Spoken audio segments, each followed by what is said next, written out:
y recibe un mes de descuento adicional. Además, contratando HBO Pack, vibra con el mejor contenido premium. Suma más pantallas con DirecTV Go sin costo adicional. El mejor invento para entretener a tu familia es DirecTV. Aplican condiciones. Más información en www.directv.com.es. Fin de espacio promocional y publicitario. Con toda la fidelidad, con toda la fidelidad. Un manejo informativo solvente. Democracia. Estamos de regreso ya y con nosotros el señor doctor Eduardo Durán Cousin, diplomático de carrera, periodista. Eduardo, bienvenido, buenos días. Entonces ya está listo el libro. La historia. Gracias, Francisco. Un gusto saludarte, bienvenido, buenos días. ¿Está listo el libro? Está listo, salido del horno y se distribuyó en las panaderías, llamémosle de alguna manera coloquial, sí. De Colombia, en Bogotá, Medellín, y estamos pues listos a poner a consideración, desde luego, a los lectores ecuatorianos.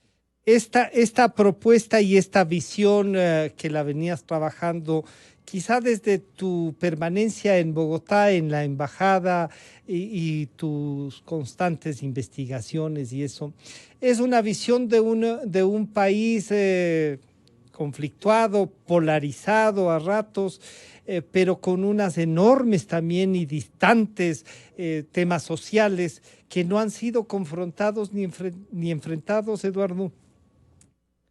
Claro, mi estimado Francisco, mira, efectivamente la preparación de este libro se debe al interés que tuviera en su momento desde lo que es la sección de Colombia, el escritorio de Colombia en la Cancillería ecuatoriana, años atrás, Dirección de Política Bilateral, por la continua devenir de problemas en la frontera entre los dos países. Si recordamos en tiempos contemporáneos, para solamente hablar de ellos, el M-19, las FARC, el ELN, las fumigaciones, Reyes, la dada de baja de Reyes, año 2008, y luego el tema del asesinato de los periodistas de Diario El Comercio, motivan pues la necesidad de una investigación que profundice en las razones por qué la violencia colombiana resulta. A partir de esto comenzó una investigación muy detenida sobre lo que es pues la historia de Colombia en todo su proceso histórico, que no solamente contempla el tiempo contemporáneo, sino que establecidos hechos y circunstancias que se dan desde la edad primitiva, como la misma violencia, como la misma creatividad, la amabilidad del colombiano que tanto admiramos en el sesgo positivo, se dan desde la edad primitiva. Entonces el libro necesariamente tuvo que hacer un recorrido histórico de Colombia desde los tiempos anteriores a la conquista española hasta la elección del presidente Duque. Bueno, está para los que pueden observar en Democracia TV la pasta del libro Colombia de Eduardo Durán Cousin. Eduardo, estos tramos, digamos así, logras descubrir en esta visión de Colombia el por qué se volvió tan conflictiva y tan violenta la sociedad, que termina desde un planteamiento ideológico para buscar una revolución. En esa última parte, digamos, terminan siendo casi los guardianes del narcotráfico y generando un conflicto regional, ya no solo de Colombia, Eduardo. Efectivamente, un estudio de tanta profundidad establece las constantes que se dan en la historia colombiana. Y el libro Colombia, el país de los extremos, tiene que ver no solamente con los extremos negativos, el que comentas, la violencia, el narcotráfico, la delincuencia, sino también los positivos, como anotaba, pues la creatividad, el sentido emprendedor de los colombianos. Y viendo pues lo complicado que es este tema de la violencia, desde luego hemos llegado a la raíz de esta problemática, y para sintetizar al oyente, se puede decir efectivamente de que hay un telón de fondo que acompaña los procesos violentos de Colombia desde el inicio de la República, y es la insuficiencia de su Estado, la debilidad de su Estado, que carece hasta hoy del monopolio de la fuerza, y en mayores extremos lo fue en el siglo XIX y hasta bien avanzado el siglo XX. Ya solamente es con Uribe que adquiere ciertas fortalezas de alguna manera, pero de todas maneras en un marco de debilidad e inclusive de ausencia territorial del Estado. Los analistas establecen objetivamente que en la tercera parte del territorio colombiano no hay Estado. No hay Estado, al menos para efectos de seguridad, justicia, y a ello se une pues la carencia del monopolio de la fuerza, en la cual son los grupos delincuenciales, los guerrilleros, los bandidos, los que tienen las armas, pues, y obviamente eso lleva a un nivel de conflicto. Desde luego, en este margen general de debilidad e insuficiencia del Estado, se dan los factores que en forma específica del tiempo que se trate aunan a que se dé estas situaciones conflictivas. Por poner un ejemplo, la pugnacidad enorme entre el Partido Liberal y Conservador en el siglo XIX lleva pues en un margen de que no existe un Estado vigoroso, a una confrontación entre los dos bandos. Tenían sus propios ejércitos, ¿no? Tenían, bueno, la peonada armada, que era prácticamente lo que movilizaban las élites terratenientes desde el centro, desde el núcleo en Bogotá, a los terratenientes de los departamentos, de las regiones colombianas, y comenzaban las guerras. 8 guerras civiles en el siglo XIX, el periodo terrible de la violencia en el siglo XX, a cuenta de esta confrontación interna, que desde luego para los términos más contemporáneos, en cuanto ya se refiere a la eclosión del M-19, de las FARC, del ELN, son otras las razones que también podemos un poco abundar, que llevan a que en este marco de debilidad del Estado, este choque se produzca no en forma dialogada, en forma política, sino en términos violentos. Eduardo, esta sociedad inequitativa que se la plantea, que se le estudia, lleva a tener estas posiciones de extremas también, pero ahí valdría la pena en cuanto a la amabilidad, a las cosas buenas, a cómo la economía ha seguido marchando y no han tenido sobresaltos tan graves como los nuestros, digamos, siendo vecinos. Nos acercamos mucho nosotros a los colombianos, somos quizá por los conflictos que teníamos en el sur, mucho más cercanos a los colombianos. ¿Tú encuentras ahí digamos, un mejor amigo en esto después de estudiar a Colombia como has estudiado? Bueno, ahí hay dos preguntas importantes.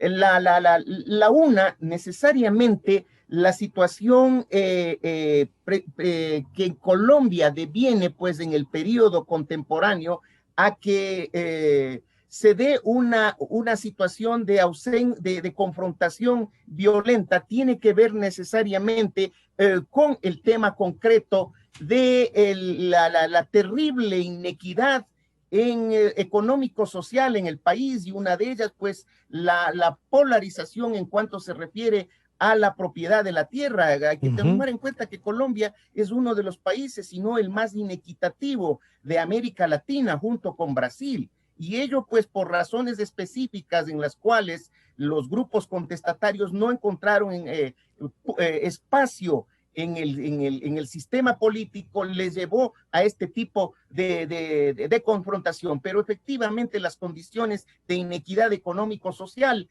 son aspecto fundamentalísimo dentro de la confrontación presente, y de hecho, por eso en el acuerdo prácticamente fallido entre las FARC y el gobierno colombiano del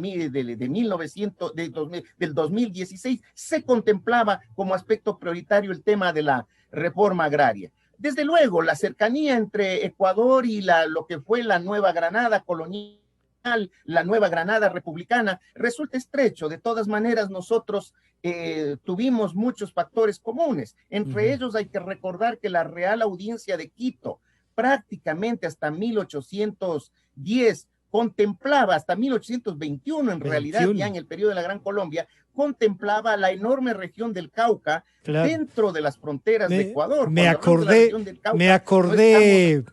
acordé de las clases de historia, ¿no? Cali, Buga, Popayán, Champanchiqui, Huarchicona. Esa era, y por eso es que algunos sostienen, oigan, a propósito, en un viaje al norte, ¿no?, de Buga pude identificar el punto donde estaba al menos Huarchicona, que desde luego eso es una referencia colonial y hoy parece que es una hacienda exclusivamente que lleva ese nombre.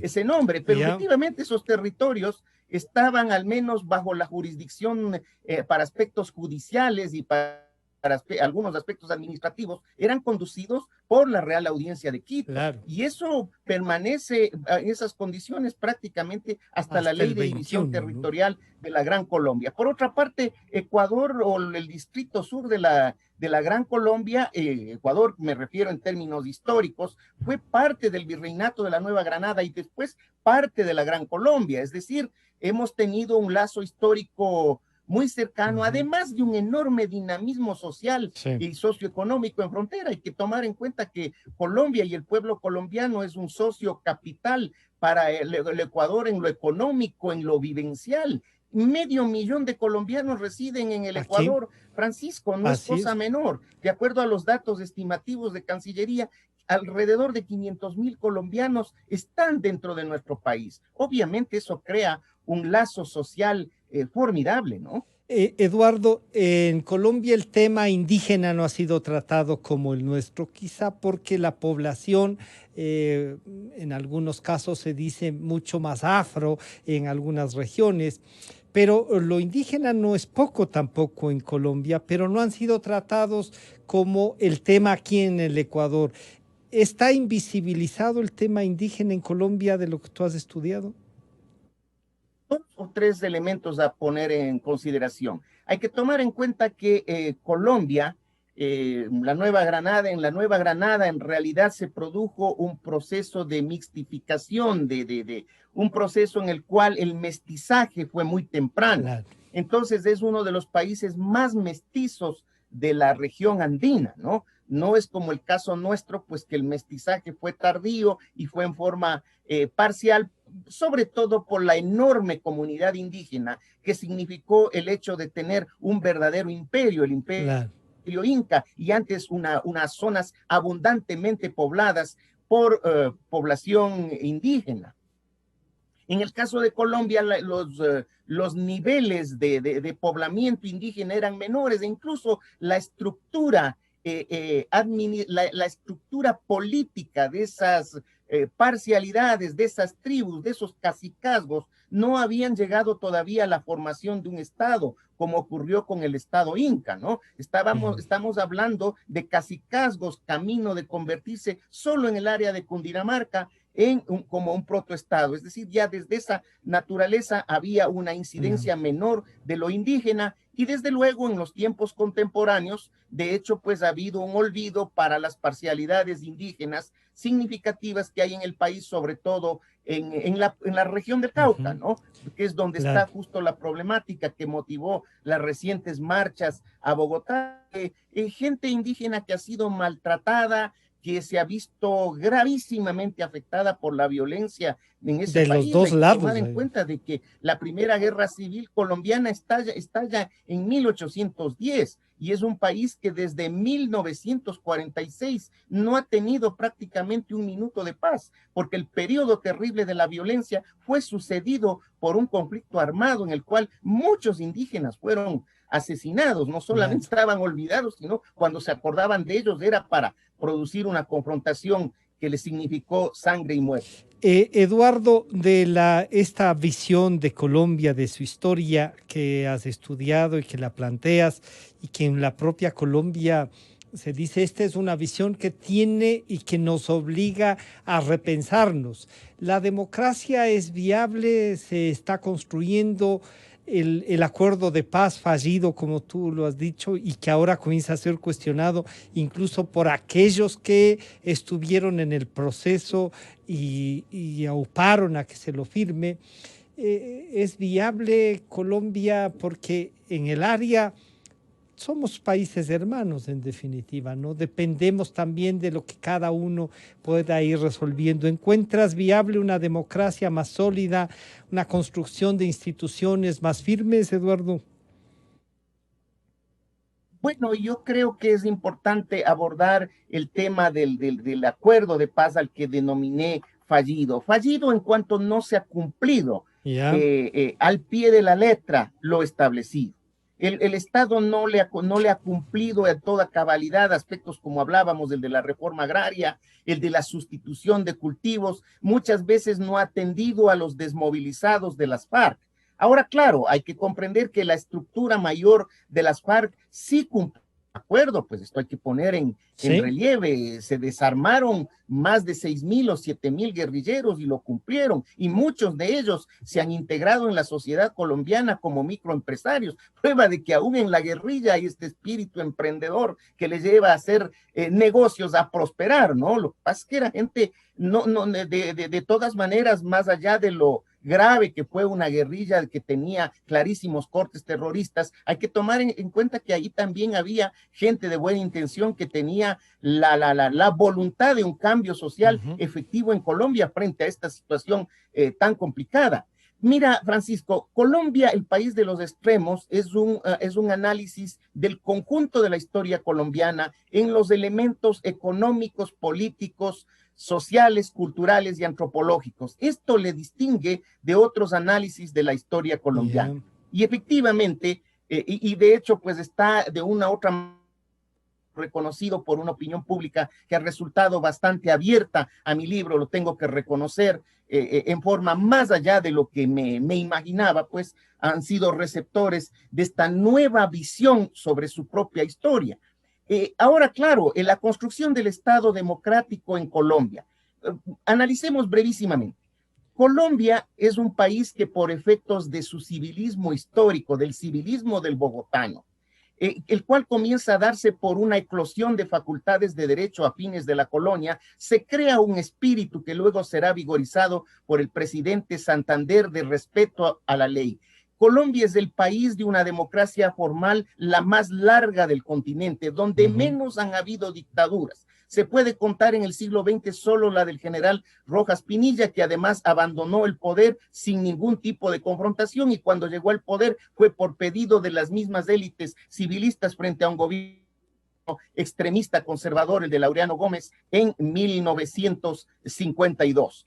Entonces estamos hablando de un país de una base democrática, aunque sea formal, que ahora, claro, para que efectivamente Colombia logre encontrar ese clima de paz, es necesario que esa democracia sea realmente existencial, se dé realmente, sobre todo en la participación de todos los sectores políticos, de izquierda y de derecha, aceptándose mutuamente. En Colombia sigue habiendo mucha confrontación, es un país de elevadas pugnas internas más allá de la violencia, están acostumbrados por cultura política a la pugnacidad. Evidentemente la integración al sistema de la izquierda socialista, de la izquierda democrática, del centro, de la derecha, del centro derecha, es capital para que tengan un clima de paz que aproveche esa democracia formal bien consolidada, yo diría desde 1830, porque si se dan incidentes como golpes de Estado o de dictaduras, son realmente la excepción.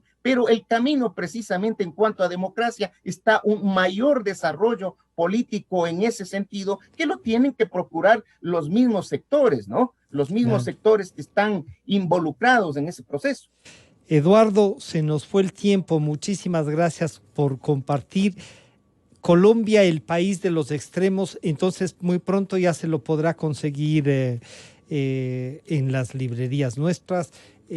No sé si vas a tener un acto de presentación también aquí, como lo has hecho en Colombia, Eduardo.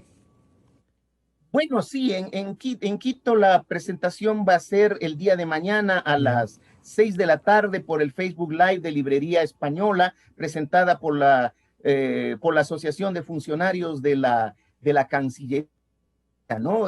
Participa allí el ex canciller José Ayala Lazo, Adrián Bonilla, el secretario general de la Facultad Latinoamericana de Ciencias Sociales, Francisco Leal Buitrago, un uno de los más importantes analistas sociopolíticos de Colombia, y Salud Hernández, columnista de la revista Semana, me acompañarán en esta presentación ecuatoriana de la obra. Y con todo gusto están invitados a través del Facebook Live de Librería Española. Eduardo, muchísimas gracias por compartir, éxitos en la presentación. Los nombres que nos has dado estarán ahí, son de primera línea, lo que augura realmente un gran éxito del libro. Eduardo, muchas gracias por compartir. Colombia, el país de los extremos, de un diplomático de carrera y periodista, Eduardo Durán Cousin. Muchas gracias, Eduardo. Gracias, Francisco, todo un gusto. Un gusto también. Con esto estamos terminando el día de hoy. La papaya está ahí en la entrada. Y ya nos veremos el día de mañana. Hasta mañana entonces. Calidad. Innovación.